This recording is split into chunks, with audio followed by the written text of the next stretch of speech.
gal dar kelios dienos, sprendžiamas Lietuvos laisvės likimas. Mes jau pajutome laisvės vertę ir mūsų širdys nesudrebės.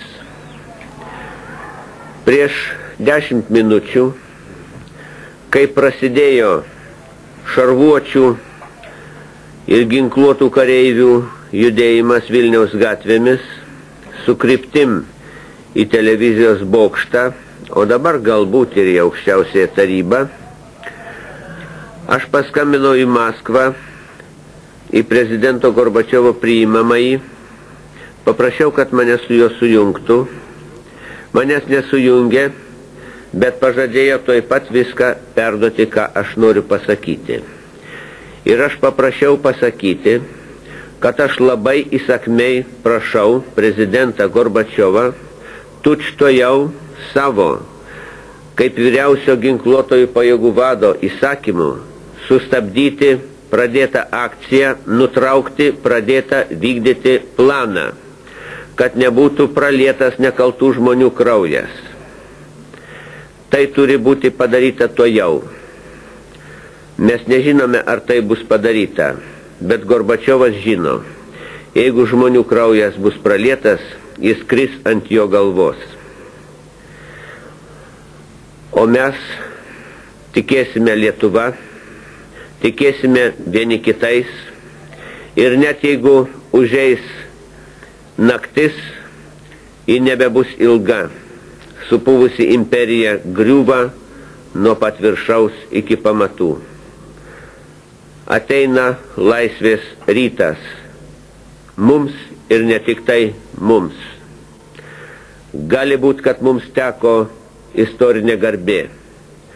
Gali būt, kad mums teks būti pirmiems. Tegu bus taip, kaip norėjo viešpats, tegu bus taip, kaip lemia mūsų valia, mūsų pasirinkimas. Aš tikiu, kad pragaro jėga ir blogis turės pasitraukti. Esame kartu su jumis.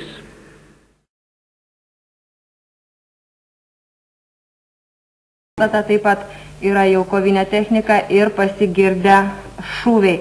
Mes televizijos ir radijo darbuotojai tikrai neišeisime iš šio pastato, kol nebūsime išvaryti jėga ir žinoma apie viską tuoj pat jums pranešime.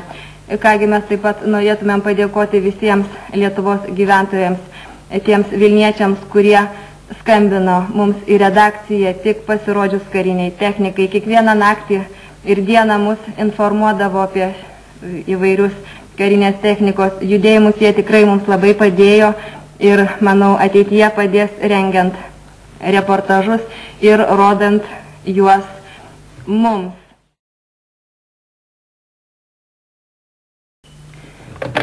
Alio. Jau aš, man kolegos skambina, ką tik iš apačios, iš tankiečių lipa kareiviai su šautuvais, su ginklais ir eina į mūsų pastatą. Alio. Aš jau eteryje, atakuoja. Girdisi šaudimą iš visų pusių. Jie įlindo į radijo tašką.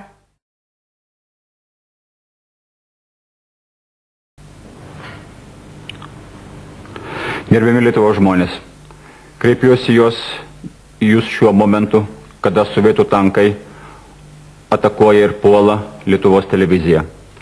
Kreipiuosi į Lietuvos radijo ir televizijos kolektyvo žmonės, į Vilniečius, kurie atėjo ginti mūsų, į visus Lietuvos žmonės ir tautiečius. Jeigu parlamentas yra Lietuvos širdis, tai radijas ir televizija yra nervas, jungiantis Vilnių su visa Lietuvos tauta. Mes ginsimės iki paskutinės minutės. Mes ginsim savo radiją ir televiziją, gindami savo visos Lietuvos laisvę ir nepriklausomybę.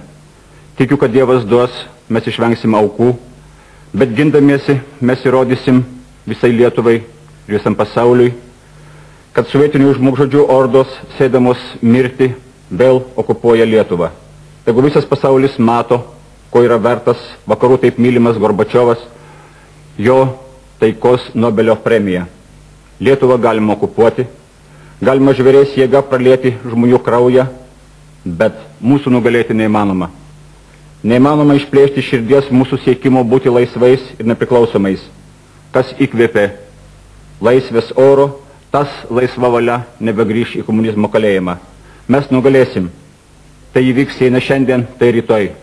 Sudiev ir turėkim vilties.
Mėly žiūrovai, pati paskutinioji informacija. Lietuvos radijas jau užimtas, o televizija, kaip matote, dar mes dirbame, nors po visur vaikšto kariškiai, aš tiesa jų nemačiau, bet sėdime užsidarę studijose, užsiblokavę ir daugiau nieko jums negalime pasakyti.